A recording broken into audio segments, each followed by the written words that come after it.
Muy buenas a todos, gente, bienvenidos a un nuevo vídeo. Fijaros dónde estoy. Yes, los frikis ya sabréis dónde estoy. Este edificio está, estas letritas rojas, nada más y nada menos que el Ultraflex, concretamente el de Derby, no el de Rotterdam, que habéis visto años anteriores, porque aquí vamos a conocer a una personita muy especial.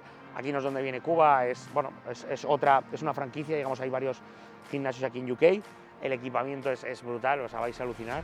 El ambiente es una auténtica locura, pero no he venido ni por las máquinas ni por el ambiente, porque si hubiese tenido que ir a Siberia hubiese ido igualmente, ya que hoy vamos a conocer por fin a mi nuevo entrenador, que llevamos ya unos mesecitos trabajando, pero como os dije, bueno, aunque muchos ya sabéis quién es, los fricazos sobre todo, porque me subo en sus redes y tal, quiero hacer una introducción formal, que lo conozcáis, yo conocerle, sobre todo que me vea el aspecto real, pues tengo como ganas, ¿no? A ver de cómo cambian los checks, porque muchas veces el aspecto es, bueno, mejor o peor. Es una persona que no regala los oídos, que es súper objetiva, que es muy pragmática, que es algo que me encanta.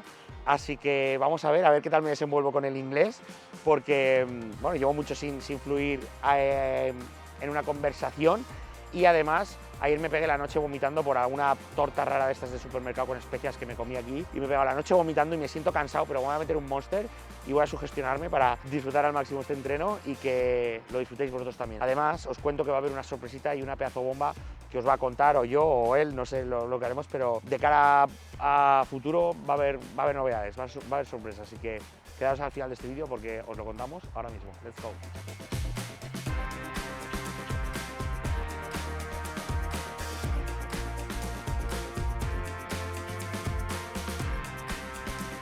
Bueno, chicos, pues ya lo tenemos, estamos aquí con Cal. Voy a hacer una breve introducción en español y ahora os comentaré en inglés. Bueno, pues mucho ya lo conocíais. Para mí Cal es un auténtico referente en el culturismo como coach, que tiene ya 29 Procars, es el preparador también de Neil Darwin, el que quedó quinto detrás de José Olimpia, con una escultura buenísima, y me siento súper alineado pues con la forma en la que hace, y es un preparador en el que ha podido juntar, digamos, todo lo que es lo mejor de la vieja escuela con la última evidencia científica, y eso es lo que más me gusta. Carl, welcome to my channel. Thank you very Basically, much. I was just saying that I'm really happy working with you. Yep.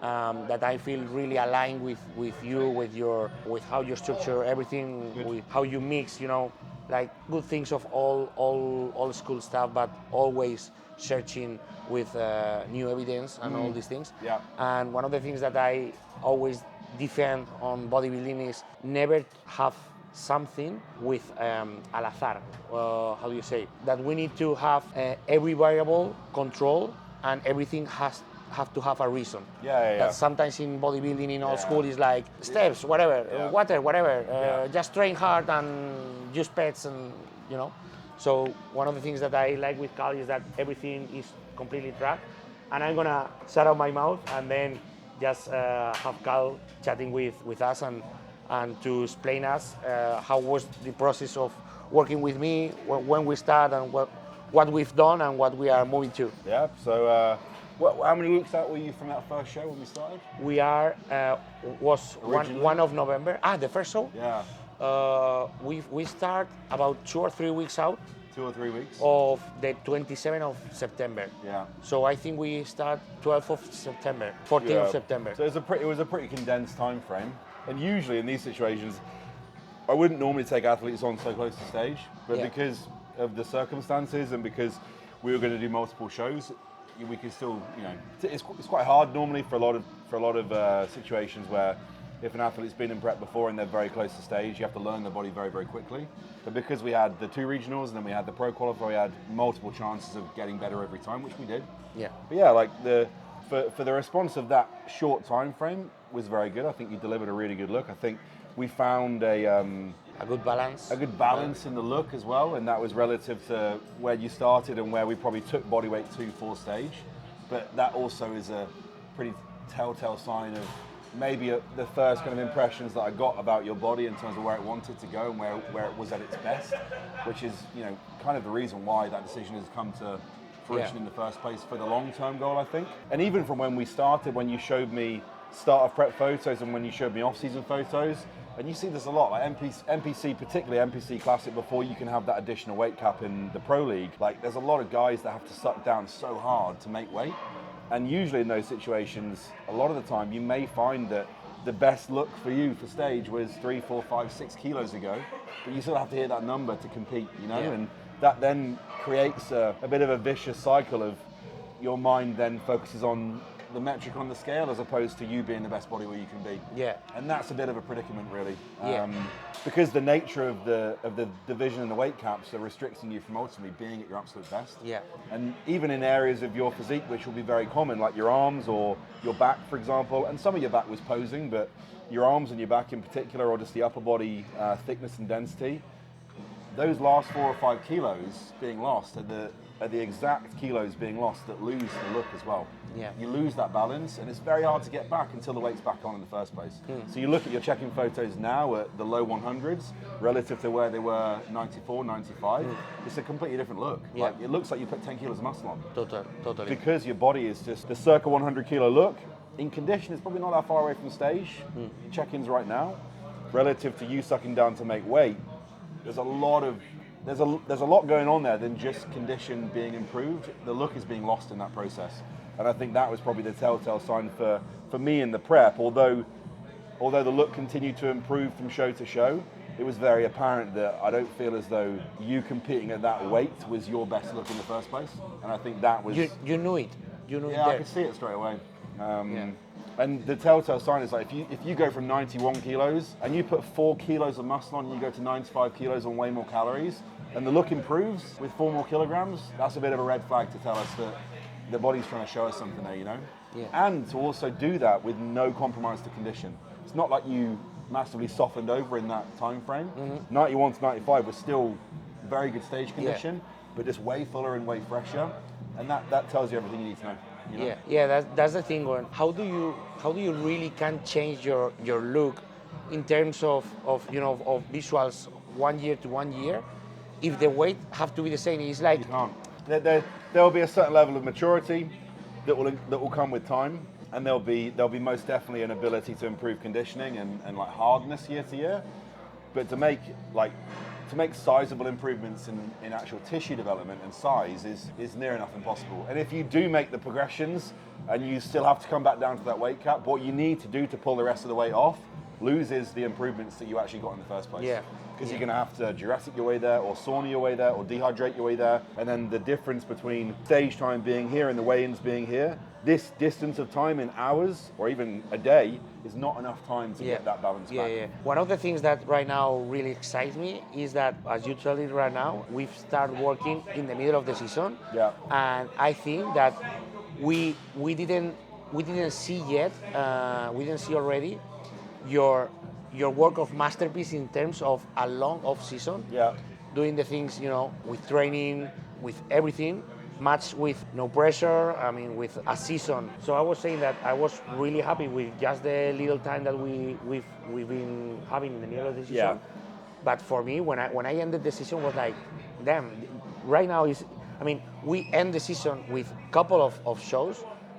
One of the plans that Callum put in was, let's do 2 regionals more because I need to know you a bit more. Yeah. Obviously, because we were new training together, So once we finish the season, for me, how I like training, how I like to grow, excites me a lot and makes me think a lot because being the guy, I was like thinking, okay, a couple of times I've been like close to the pro card, but every year is like, I'm close, but I'm not there. I'm close, but I'm not there. Yeah. And with these things that you are telling right now, is like, what happens that if my pro look is before I get into the weight cap? Yeah. So this means that Cal gave me an idea to be open-minded 2 check-ins ago that blows my mind. And at the same time, I was saying like, oh, let's go for it because I like progress. So if you want to give the news of what we're doing, could be great. There is no weight cap anymore. Yeah, there is no weight cap anymore. Guys, so the thing that Cal proposed me, right? Yep. Was to just forget the weight cap, just to keep improving and add more muscle.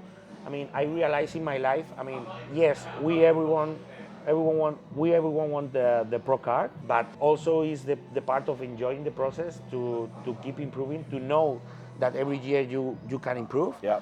And for me right now, it excites me even more just not to have a card on the wall, just to be my best version of me, because Carl see that right now with 104 kilos, I'm a totally different human, like he said.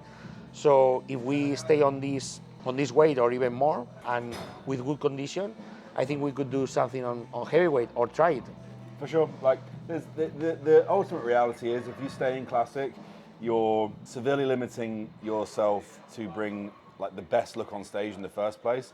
What you're doing to make weight in the first place is far more risk than actually doing an off-season as an open bodybuilder anyway, because all the restriction in weight, what you're having to do to get there is an immense risk factor relative to just allowing the body to do its own thing and run with the progress that it wants to make. And you're not really going to get this time back. Like you at your prime in your career with your body responding injury-free, like you're not going to get these years back. So if you stay in classic, ultimately right now, you're training and you're competing relative to the restriction that you're ultimately going to rely on stage being in that cap. If we remove the cap, you can actually see what your body's capable of in the first place. You can actually spend time in the improvement phases growing and applying yourself to your maximum. Not losing every year. I've seen it so many times where, especially in the NPC, because the weight cap's shorter and smaller, you'll end up falling out of love with bodybuilding because you can't do what you started bodybuilding for, making progress. You can't continuously make progress year after year, and you love training and you love that progression side. So you've got to remove the limitations and actually see where your body's capable of growing. And who knows, like if you turn pro as an open bodybuilder, which is more than plausible, and we've seen that over the last handful of weeks where your body wants to go at 104, 105, you could still potentially look at competing as a classic pro with those additional 10, 12 pounds of weight on your weight cap. Then it's it's realistic. You're looking at a 99 or 100 kilo weight cap there for your classic pro debut. Or we may find that in 3 months' time you may be 115 kilos and still lean, and maybe that's never going to be viable and you're just too open. But I've had lots of people in the past that have had the intention of turning pro in classic and have not been able to because of their physique suffering, and have turned pro in open and then transitioned back once they're pro. Or you may find that this is the path your body wants to grow in and it responds very well, and we just change the long-term path altogether. But the thing is now you've just got to focus on being the best body you can be, being the best bodybuilder you can be, making the most progress you can make, and removing the limitations from your body to allow to see where it will go in the first place. Also, I think it's going to be a game changer. If you want to explain it, I want to ask you how you live as a coach, the difference between a prep or a pro class physique and a pro bodybuilder in terms of stress, cardio, deficit. I think it's going to be a game changer on how I'm gonna be managing all these things, for sure. No more stress of the height, of the weight, of that also pumps me to. It'll make a big difference. Big difference. Yeah, exciting. Yeah, and do you have any case of this situation that with athletes that you jump to open and then you move to? You've seen Murat Khan. You may have seen Turkish pro class physique competitor. Now he turned pro with me in 2022, I think it was. He won the Amateur Olympia overall in bodybuilding and then moved back to classic physique. But he was trying to turn pro in classic physique for years and years and years. And he would be the guy that would win his class and lose in the overall. And I would be at shows with other athletes and I'd see him every time in the overall and he'd never win. But this was like multiple seasons, 3-4 years in a row. And then we came to the same conclusion, like you're losing your look to make the weight cap. We did open, and the first open show he turned pro. Esto me motiva increíble, o sea, por lo que estáis diciendo, mi físico puede lucir mucho más con estos kilos, así que la motivación por ello es brutal, porque ahora mismo tengo 0 apego a la tarjeta y hay diferentes caminos que llevan a Roma, así que let's go for the open division, vamos a ponernos fuertes, let's get really strong. And let's, the fun part. Yeah. The beautiful part. So excited to make this journey with you. All good, brother. And then let's go for a push session.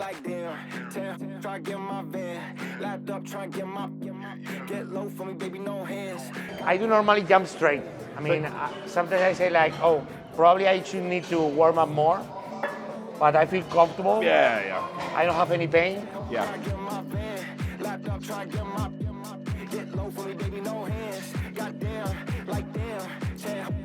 So it's like having a set point to be compared every year, right? Year. So blood work will be more transient. So like depending on the phase you're in or your cycle or your diet or your stress, your blood work will fluctuate up and down all the time because that's why you measure it more regularly. But with the echo and with the calcium score, it will just be once a year ideally. But it's not going to change in a year. it'll be changing in like year 1 to year 3 or year 3 to year 6. And the more muscle you build, the more risk you are of that changing. Yeah. But for most people, if you're sleeping well, you've got a good diet, you've got some cardio and some steps, normally never a problem. Okay. But sometimes genetically, then you may be at a higher risk than others. Yeah. Para que veáis, chicos, la importancia que tiene traquear todo, tanto la alimentación como el entreno, como en este caso. Calum me plantea también pues, hacer ecocardiograma y el Cacius Cortés para ir viendo cómo va manejándose todo el tema del corazón, porque al final puede hipertrofiarse también. Cuanto más músculo construyas, más sangre necesita bombear al corazón, más estrés puedes someterlo, y hay que tener en cuenta cada una de las variables si queremos que esto se convierta en un deporte a largo plazo. The most tolerable blood pressure you think is like, you know, to be taking care? 140? As in number? Yeah. Ideally, like as close to sub 130 as possible, and like 70. Sub 130. Yeah, 120 to 130. But from an athlete perspective who is enhanced and they have a lot of body weight and muscle mass, you'll only really get close regulation there if you're being consistent with cardiovascular work as well. So if you do no cardio and you don't move much, it'll be very hard to control. Yeah. Which is why a lot of people will rely on like ARBs, like Tamasatan, to regulate it. Yeah. But the best possible thing is like steps, bit of daily cardio, and keeping in control of that stuff. Yeah, because we didn't use Temisartan. You can control it just through cardiovascularly being efficient. Yeah. 4, come on. 5. 3 more, come on. Yes, come on. Oh, good reps. Drive. Good reps. Come on.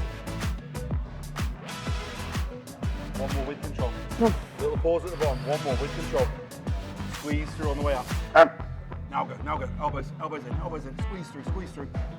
Yeah, take the eccentric. Slow. Good. Ooh. Nice. Woo. Good set. Oh. We've been telling him last couple of days he's strong as fuck in that lengthened position. We're now getting him to work more of a range of focus with the short as well on a lot of movements, which for him, like, it will free up and open up so much potential to grow more. Yeah. Even on the leg stuff, right? Yeah. Squeezing in that shortened position instead of just spending time where you're strong. Yeah. Like taking the muscle through that full contractile range makes such a big difference. Totally. Such a big difference. Yeah, because the contraction is another part of the rep that most of people, sometimes people misunderstand or they don't. Yeah. Come on. Good control there. 4. Good, easy. I'm going to introduce you, Danny, my head coach, Carl. What's up, brother? You good? Good to meet you. And okay. Nacho. Nice to meet you, bro. They are taking, how do you say it? They are taking Candy's intra-workout. What do you think about it? Oh, yeah? As a power lifter. Whatever works. Whatever works.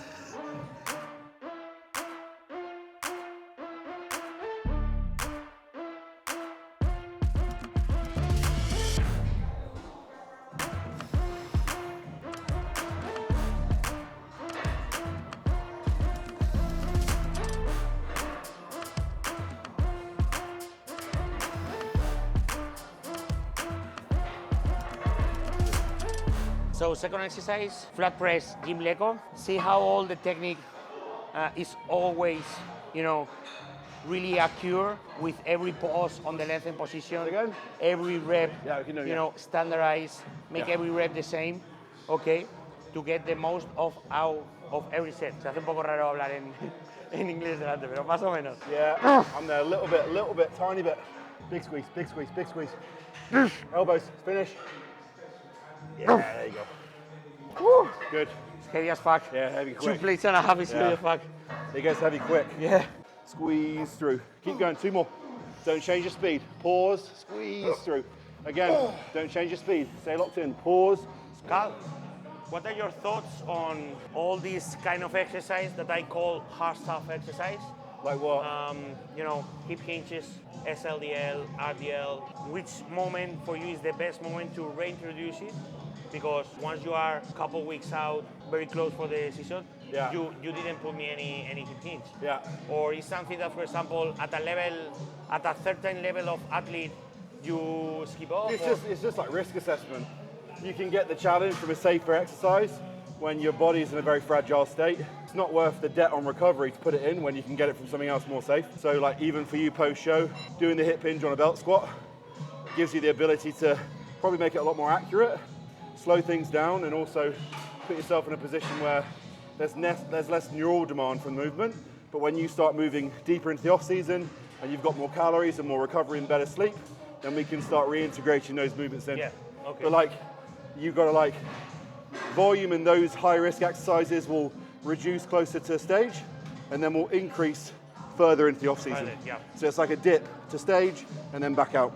Yeah, because we are running about 2 deloads with this mesocycle, right? Yeah.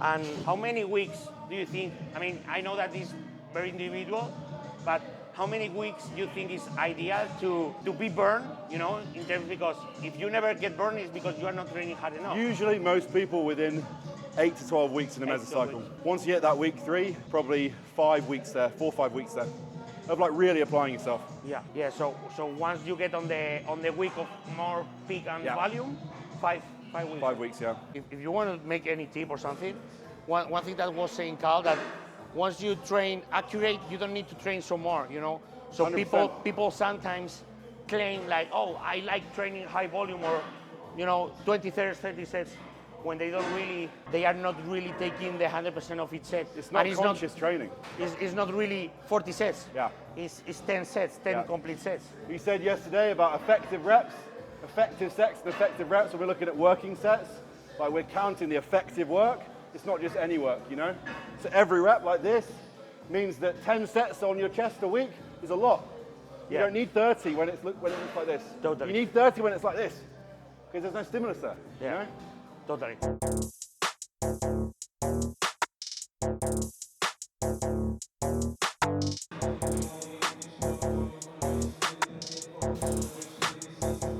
Road trip next time here with the car.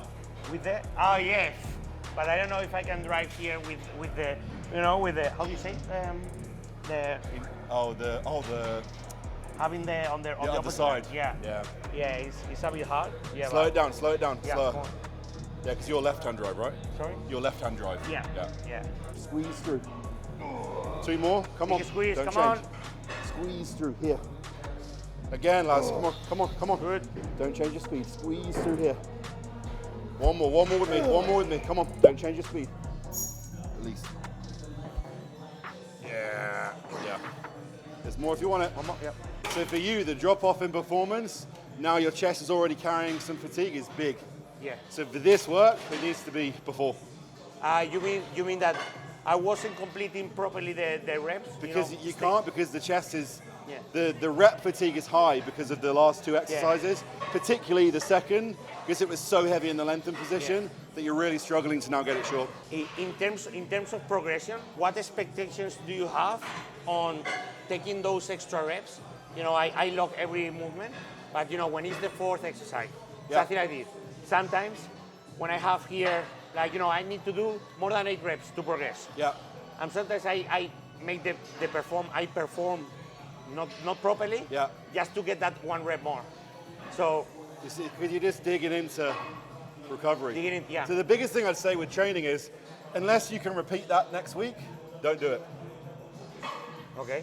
So like if you're, say for example, you go and train with your friend and he gives you 2 force reps on every exercise, he's giving you partials and force reps.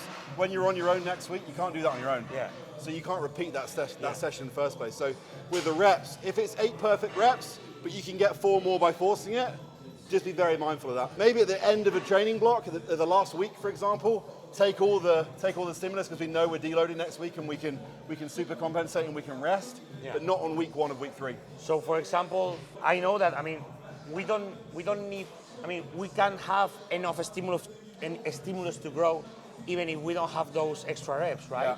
So just keeping same load and reps could be enough to every week progress. Even if it's 1 rep at a time. Yeah. Because you've got to think in week 3, your volume increases. Yeah. So your volume increases on the areas that you need more volume on. Yeah. And you have some set extensions as well, like rest pause work. So that is giving you an increase in volume by itself. Yeah. And then it's how long you can tolerate that for. Yeah.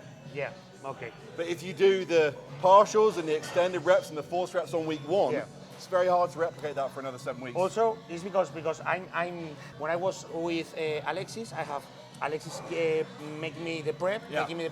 and Victor Vázquez is the #1 championship in Spain in powerlifting, but he's an expert in hypertrophy, right? Yeah.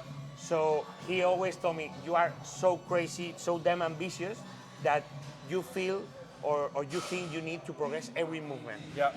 Because I show him the law, and for example, if I don't progress in the 4 exercise, I go mad to home. Yeah. And he's like, damn, if I keep the same movements than last week, but on the first places I progress in everything, it's more fatigue here, keeping performance here, so it's improved, you know.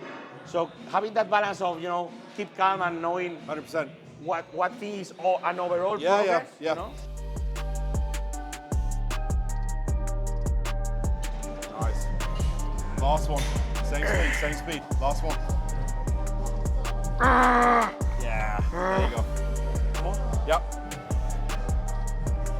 Squeeze now. There you go. They're starting to die. Yeah. Yep.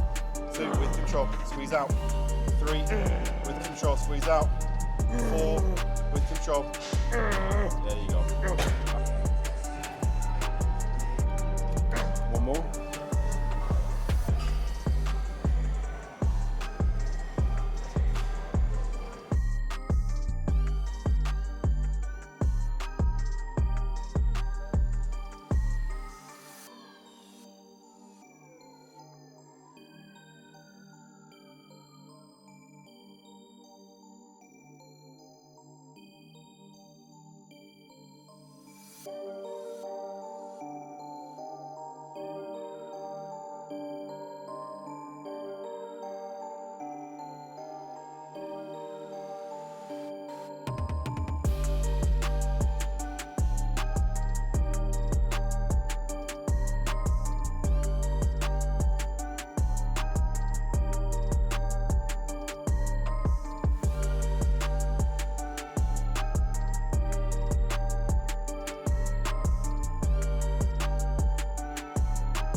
How important is a mass muscular in bodybuilding is really important, right?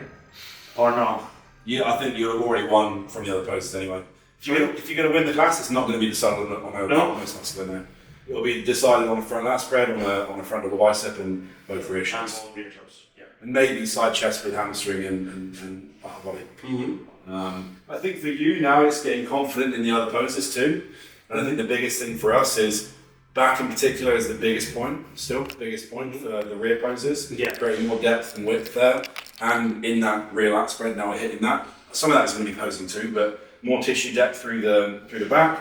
And then your front, in honesty, can just grow at the same speed. So your chest, your delts, and your arms can just gradually get better over time, but a bigger emphasis is definitely going to be on back, because you don't have the lowest inserting lats in the first place, so you're going to need to develop more thoracic fascia and erectors down here from your rowing past your hinges. And we're going to have to develop more iliac lat from your pull downs, and then your rowing variations building up the tissue around the scapula.